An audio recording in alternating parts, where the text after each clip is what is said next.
Good morning, everybody. Good morning. We're here at the Mansfield Activities Center. I'm live with Peyton. She's our super special kid helper today. And we are talking about cooking in the kitchen. So mom and dad probably cook, but you don't have to be an adult to cook, do you, Peyton?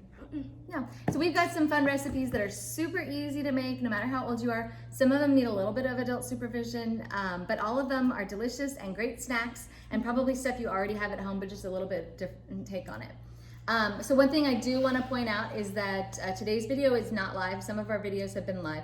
Today's is not. So if you comment, we cannot say hi to you because we're not recording this right now, are we? So if you do have any questions, absolutely leave them in the comments and we will be checking it. So we will respond to your questions. And we would love to see pictures of anything that you guys make for the recipes today. So post those for sure and we'll respond to that also. We just can't answer your questions live while the video is going because we are recording this today and it's going to air next week. So you ready to get started? Yes. Okay, so most important thing about any time you're cooking in the kitchen, what would you say is rule number one, Peyton? Rule number one, always have an adult beside you. Good, adults, yes. So depending on what you're making, you might need an adult actually right there. Like we're gonna use the knife. So adult supervision with a knife is always very important. Depending on how old you are and how much practice you've had, you might be able to cut by yourself, but that's up to the grown-up in your life to decide. So good, but you always wanna check with an adult too before you make something. Because you might say like, oh, I'm gonna cook this and then use up all the apples that your mom was gonna make apple pie. And wouldn't that be sad? No apple pie, yeah. So check with the adult also before you get started. And then I would say another important rule. What would that be? Wash your hands. Wash your hands. So Peyton and I washed our hands before we got started. So we're totally good to go. If we were cooking for lots of other people, we'd be using gloves. Like people that work at restaurants and stuff would be wearing gloves. We're not using gloves because this is just for us to eat. So we washed our hands, so we're all clean, no germies. We've washed our surface. We're using actually some parchment paper and a clean cutting board. So always want clean surfaces, clean utensils, no spreading any germs. We're good to go. Good to go? Okay, so we're gonna put a link to all of these recipes in this post in the comments. So if you are interested in making one of these and can't keep up and follow along, then you can just download that and make these at home later after you're done watching. Okay, so first thing we're gonna make is banana sushi. Does that sound delicious? Yes. It does? Do you like sushi? Yes. Real sushi? I never tried it actually before. Oh yeah, actually me neither. I don't like fish, so I've never had sushi. I like some kind of fish. Yeah, well, I don't like fish. So I don't like sushi, and a lot of kids don't like sushi But because this one's a taste. this one is a little bit special. Okay, so for the first thing we need is a plate. Plate, Thank you. plate. Okay, so you get your plate, set your plate down, and then we're going to need a tortilla. I know, That's tortillas really in sushi, very weird. Tortilla for Peyton, tortilla for me, great. Okay, now we're gonna need peanut butter. Probably one of my favorite foods in the entire world, right? You like peanut butter? Peanut butter and jelly sandwich. Yes, a peanut butter toast or peanut butter cookies or peanut butter Reese's. Peanut butter anything. Peanut butter anything, right? Exactly. If Peanut you butter don't, apples. oh, that's a good one. We're gonna get there. If you don't do peanut butter, you can use any kind of butter. You can use almond butter, sunflower seed butter. You could use hazelnut spread. Any kind of spread that you guys Chocolate like in your spread. family. Yeah. You could do anything you like with it. We're gonna use peanut butter today. Okay, so Peyton, you start first. So all you do, it's super simple. We're using a knife, but this is just a simple butter knife. So yeah, ours is even plastic. It's nothing that you're gonna get hurt with. And all we're gonna do is spread the peanut butter on our tortilla. Yep, and you can spread, very good.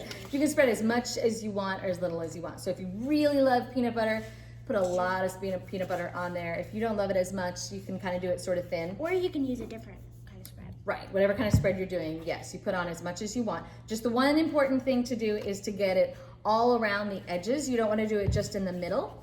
And we'll explain why that's important in a minute. But you're just gonna spread it.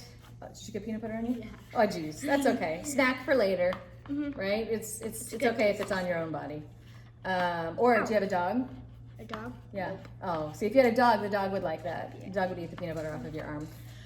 Okay, so see how here we've got our peanut butter spread all the way to the edges. You almost can't see the white of the tortilla left. Very good. Okay, gonna stick my knife back in here. Our next step I really love peanut butter. is a banana. I know. Okay, there's Peyton's banana. Here's my banana. We're gonna go bananas. Okay, all you do with the banana, you peel your banana. You don't want to eat this outside. No, don't eat the banana. No, outside, no. That would be gross. Especially not, it wouldn't work in our sushi. Yeah. Okay, so you peel the banana. Good, we're gonna throw away our peels, but we'll set them aside here for now. Okay, and you wanna keep your banana whole if you can, so try not to break it in half. Like this. Oh, geez. That's okay. It's totally fine. I'll show you what happens if you break it in half. That's actually good. It's a good example. Once you get your banana, you're gonna set it down on your plate near the edge, not right in the middle, but sort of near the edge. Okay, so because Peyton's broke, which is totally fine, we're gonna do the same thing. We're still gonna set it near the edge. We're just gonna lay it back together like it was still all together, like that. There we go. Idea. Don't like stack them like this in the middle like that. Just kind of lay it and pretend like it's there together.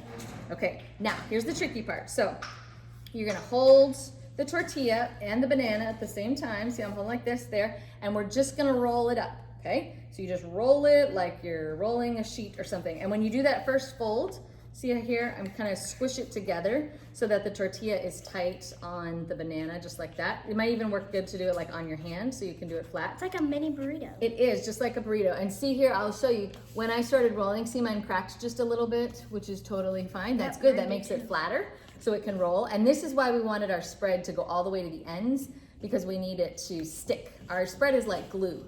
So the peanut butter is like the glue, and you roll it all the way really tight. Once you get it tight, even squish it just a little bit tighter so it totally stays tight there. Now is the cutting time. You probably want a bigger knife for this. I don't know that yeah, our butter knife is not gonna work as well on the tortilla. So here's where you either cut it with an adult supervising, or you can cut it yourself if the adult says it's okay, or you can let the adult cut it.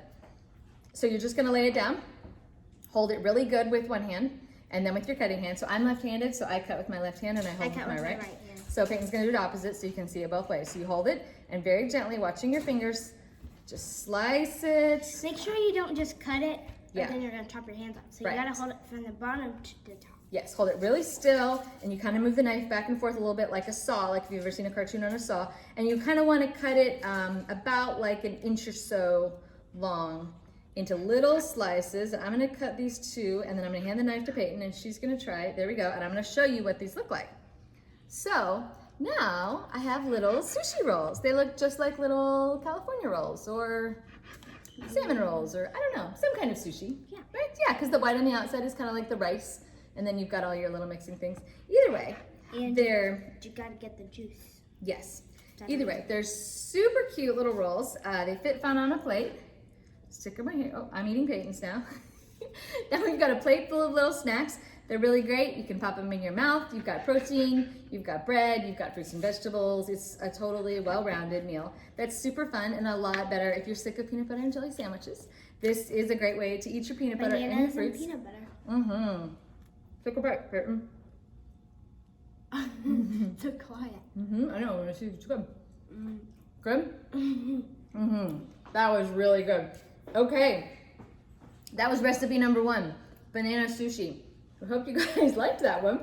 We're gonna move some of this stuff out of the way and get going on our next one. That's okay. All right, so another important rule of cooking is you always wanna clean up as you go. So as you finish one recipe, we can throw that away because it's plastic.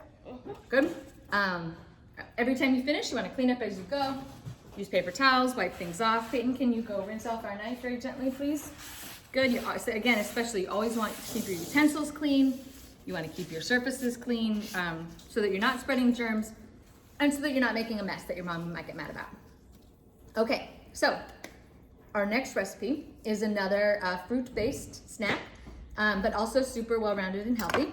We're very excited about this one. These are apple nachos. Does that sound delicious or what? It's not like nachos and cheese. Don't worry. Yeah. So just like how the sushi wasn't really sushi, it was the idea of sushi. So our apple nachos are the same idea, because really nachos are something crunchy with stuff drizzled on top, right? So that's what we're gonna do, something crunchy with something drizzled on top. We're just not going to use chips and beans and spicy things like that. Okay, so we're gonna start with an apple. So we have some apple that we've already sliced up. And the big thing is we want our apple slices to be really thin. If you can see, these are kind of thin and flat. Okay, so Peyton, you start arranging these apples on your plate how you want your nachos to go. And I'm gonna show you guys the best way to slice the apples to get them flat is first if you can get it cut in half, like all the way in half like that. And then you're gonna hold it, again, you hold it with the one hand, use the knife in the hand that you write with, and then just very gently cut straight down. A lot of times when we cut apples, we cut them like in the little triangles, but we're gonna try and make ours flat. So you just cut straight down and as close together as you can to try and make little thin flat slices like that. Very good. All right, Peyton, you wanna put some on my plate there too, arrange all the apple slices on there. Once you get them sliced, they can go on your plate in whatever order. You can use whatever kind of apples you like. So these are, I think, Gala apples. Red. They're not red delicious, they're like pink or something. Yellow. Yeah, they're like the red and yellow kind of ones, but you can use red delicious, you can use green apples, you can use whatever kind of apples that you like. You could also do this with like pears. I don't know that oranges would work as good. Crunchy fruits work better, I think, for this. Okay. Oranges are like really soft and like juicy, so it's yeah, they would kind of crumble up. I don't think that's gonna work. Okay, so the next step, we've got our something crunchy. We need something to drizzle on it. So we have some peanut butter that I've already put in a bowl. You could do this right in your peanut butter jar, but we put it in a bowl to be easy. Peyton's gonna take this to the microwave. We're just gonna warm it up for about 15 or 20 seconds. So the measurement on how long you're gonna warm it up really depends on your microwave. So you just kind of try it, just try like 15 or 20 seconds. And then if you need a little bit more, then you're gonna do it a little bit more. Basically, we want the peanut butter to get soft and smooth enough where you can stir it, sort of like yogurt. So you want it to be like that thin of yogurt. So you don't want it too thick. You want it like right. really smooth. Yeah, it's hard to drizzle and spread if it's really thick like regular peanut butter. Because normally peanut butter is really thick, and that's what we love about it because it sticks to your mouth. But for the nachos, we want them to be kind of runny and gooey. How is it looking, Peyton? Is it thin enough, you think? Oh, I think a little bit more. Let's do a little bit more. Okay, so then with the toppings for this, you know, again, with regular nachos, you got the chips and the beans, and then more stuff on it maybe. So sometimes people put chicken or beef on them. Let's try another 15 seconds. People put beef or chicken and then shredded cheese and jalapenos, whatever kind of things you want on it. These are kind of desserty nachos, a little bit desserty. So after you eat all those like good sushi, yes. you can eat your dessert. Yes, after your sushi, you have your nachos, yes. So we have some, we have caramel sauce, we have chocolate sauce, we have some chocolate chips to make these really sweet and savory nachos. If you wanted to make them more of a meal, you could have things like coconut flakes or other fruits. Raisins would be really good on this too. Peanuts, like actual chopped up peanuts would be good. Okay, how's it looking here, Peyton? It looks good. Very good. Okay, so you can see here, Peyton, hold that up a little bit so they can see how runny the peanut butter got. Perfect. Okay. And if it's hot, don't touch it. So yes. Get it with the little wrap. Absolutely. A microwave, pretty much, usually kids are allowed to use the microwave, but you always want to be careful taking things out of it. So be sure you have your adult supervision before you take anything out in case it's hot so you don't hurt your fingers. So Peyton was really smart. See, she grabbed a towel so that it wasn't hot on her hands. So now we have our super runny peanut butter. We've stirred it up a little bit to get it there. And now, just like it's beans, we're just going to drizzle it on our apples. So drizzle away. First? Okay, absolutely. So if you've ever had nachos at a restaurant, you know that there's not any sort of organized order to it. You just dribble it. So we are just going to drizzle it.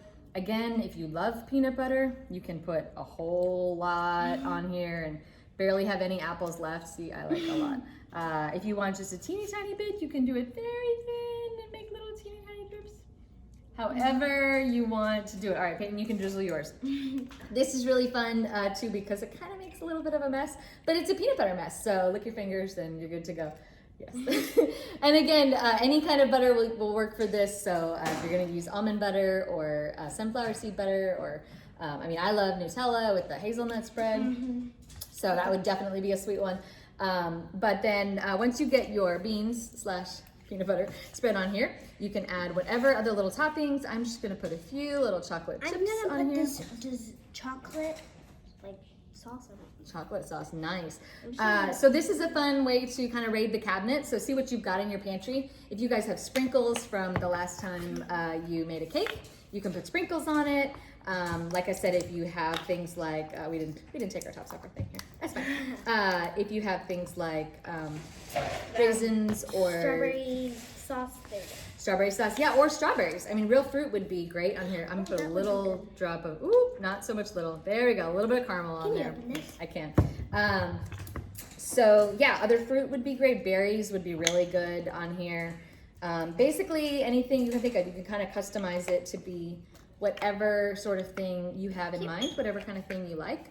And there you go. It's, again, depending on what you put on it, depending on how much chocolate syrup you put on it, it's maybe healthy.